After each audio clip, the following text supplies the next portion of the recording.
Nós temos a notícia de que grande quantidade de oficiais do Exército Brasileiro, e da Aeronáutica tem solicitado demissão do serviço ativo. Isso partiu da revista Sociedade Militar, que alguns oriundos de academia de elite, como AMAN, IME. AMAN, para quem não sabe, é a Academia Militar de Agulhas Negras, e IME é o Instituto Militar de Engenharia. Enfim, são as duas escolas de oficiais do Brasil de maior referência, que formam a oficialidade do nosso país, no Exército Brasileiro, e isto aí é preocupante. Mas o que é que eu posso dizer? Eu passei 30 anos na Marinha como praça, e pude constatar ao longo da minha experiência de que desde que os militares saíram do poder, começou sendo feito um trabalho nos centros de formações militares, seja de praça, seja de oficiais, a fim de descaracterizar o perfil do militar. Então, a esquerda ela não só se infiltrou nos jornais, nas universidades, mas, de alguma forma, eles tiveram forte influência dentro dos quartéis. E é claro que isso partiu do novo alinhamento ideológico dos novos governos, ou seja, os governos da nova república. Não podemos nos esquecer que criou-se a figura do ministro da Defesa, que não existia antes. Então, o ministro da Defesa é indicado pelo presidente da República e é alinhado ideologicamente. Por exemplo, temos um exemplo, o Aldo Rebelo, alagoano, que é um comunista de carteirinha e foi ministro da Defesa. Então, qual a orientação que um presidente da República tipo Lula, identificado com a cartilha marxista, passou para o ministro da Defesa para ele orientar aos seus então subordinados comandantes militares. E aí entrou a mudança dos currículos, nas Forças Armadas, a preparação, proibiram isso, proibiram aquilo, num teste físico, num esforço físico, nos testes de adaptação, foi ficando mais flexível e foi deixando os militares menos militares, ou seja, os militares quase que identificado com o perfil civil. Isso perpetuou por essas 3 décadas aí, ou mais, desde a saída do Figueiredo. E então aí entram os parâmetros curriculares dos militares. Ora, então, onde foram parar esses militares que hoje teriam grande serventia no momento tão delicado que nós vivemos? Ou seja, os militares que de fato defenderiam a pátria. Ora, na oficialidade, a sua grande maioria não foram os generais. E os praças, eles, muitas vezes, quando batem de frente contra o sistema, o que é que acontece? São punidos, é considerada contravenção disciplinar, é um contraventor dentro do sistema, se torna antiquado e não lhes são dadas as oportunidades devidas. Não prosperam. Os militares aguerridos não prosperam hoje nas Forças Armadas. São ofuscados seu brilho e muitos se desiludem e pedem para sair. É claro que a base das instituições, no caso as Forças Armadas, é a disciplina e hierarquia. Portanto, esta disciplina e hierarquia não deve ser usada com fins escusos. E é o que na prática muitas vezes acontece.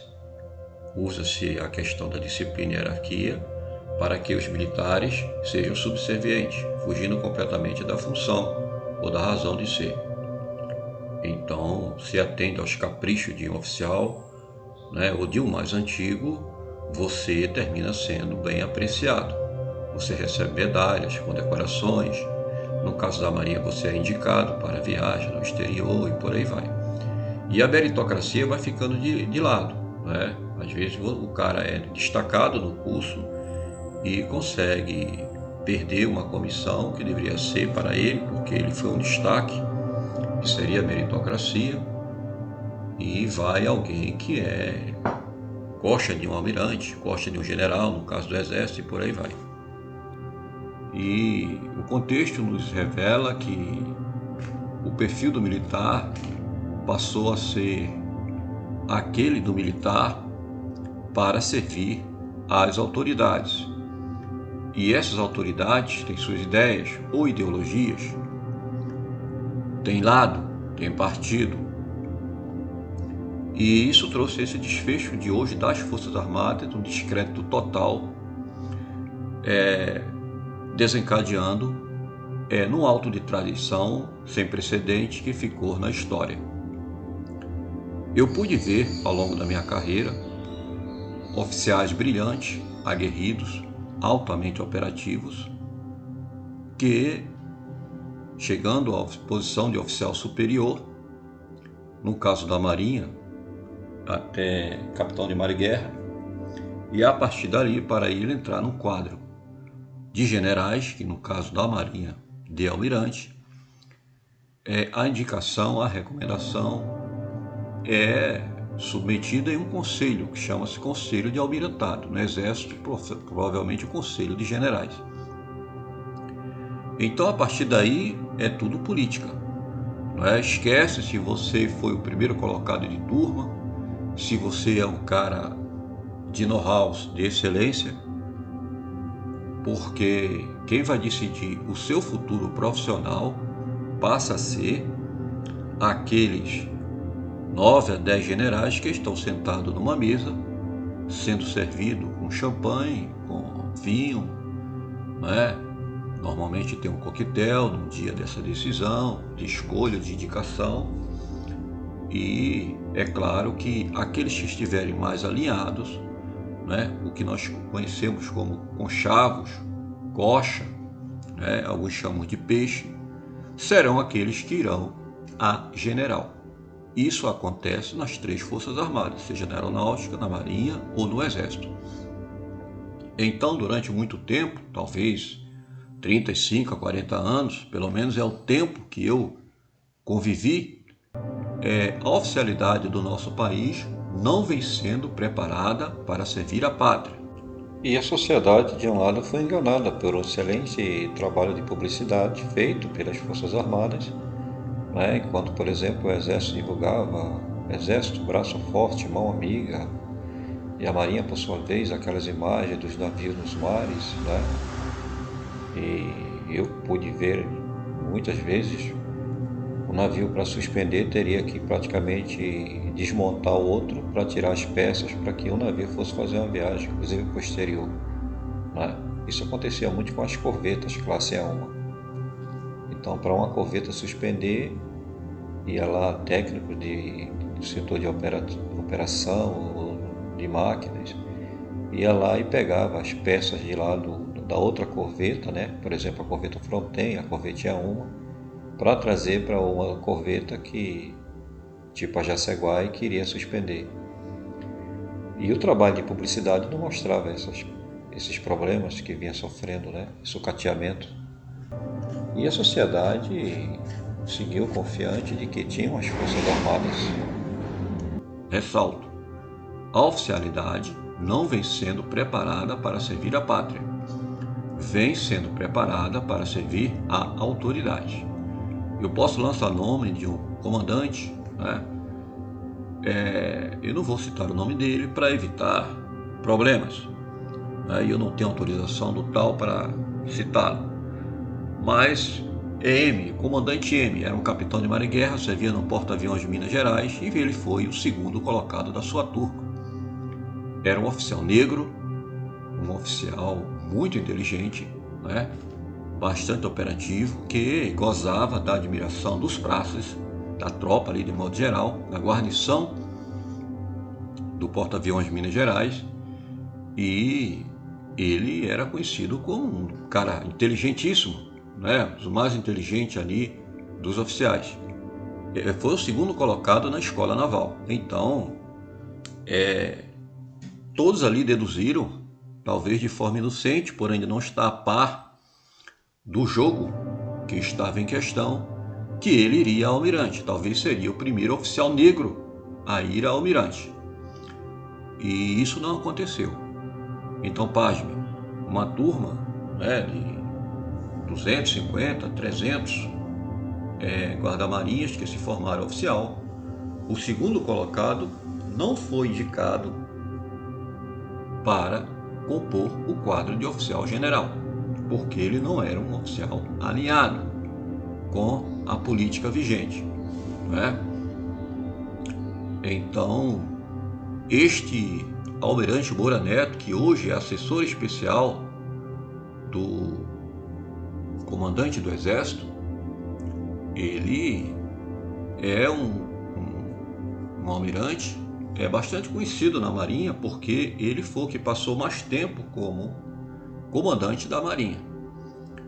E ele foi comandante da Marinha em 2 gestões Lula, né? E alguns almirantes que almejava ir a comandante da Marinha, né, ficava chateado, porque afinal de contas queria vaga e ele não abria vaga, né? Então, pelo que me parece, ele ficou durante 3 mandatos como comandante da Marinha.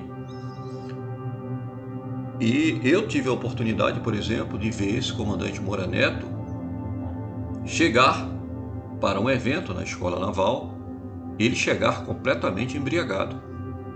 E finalmente, quando ele chega, né, naquele seu carro blindado e com seus seguranças, ele quase não conseguiu descer do carro. O homem fardado, comandante da Marinha, embriagado, e precisou de ajuda para ele sair do carro. Este é o almirante Moura Neto, que hoje é alinhadíssimo e sempre foi alinhado com o PT. Então são estes os homens que estão assumindo posições chaves no governo Lula. Eu estou citando só um pequeno exemplo, mas os oficiais do Exército é esse, comandante Tomás, né? O comandante Richard Nunes, que até recentemente foi comando do Comando Militar do Nordeste, lá no Curado, em Pernambuco. Então são esses os generais que estão assumindo posição-chave. Aí eu pergunto, estes homens foram preparados para servir a pátria? Obviamente que não.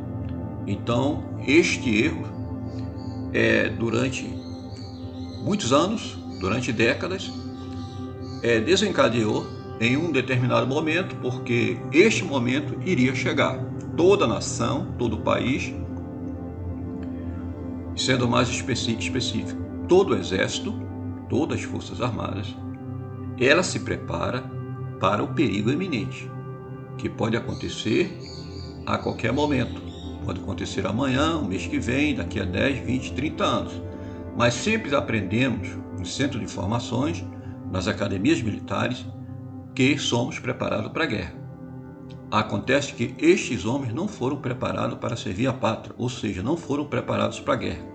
Eles foram preparados para serem serviçais e políticos que são alinhados com uma ideologia que não se identifica com o pensamento da maior parte da população brasileira. Ou seja, eles são traidores da pátria, né?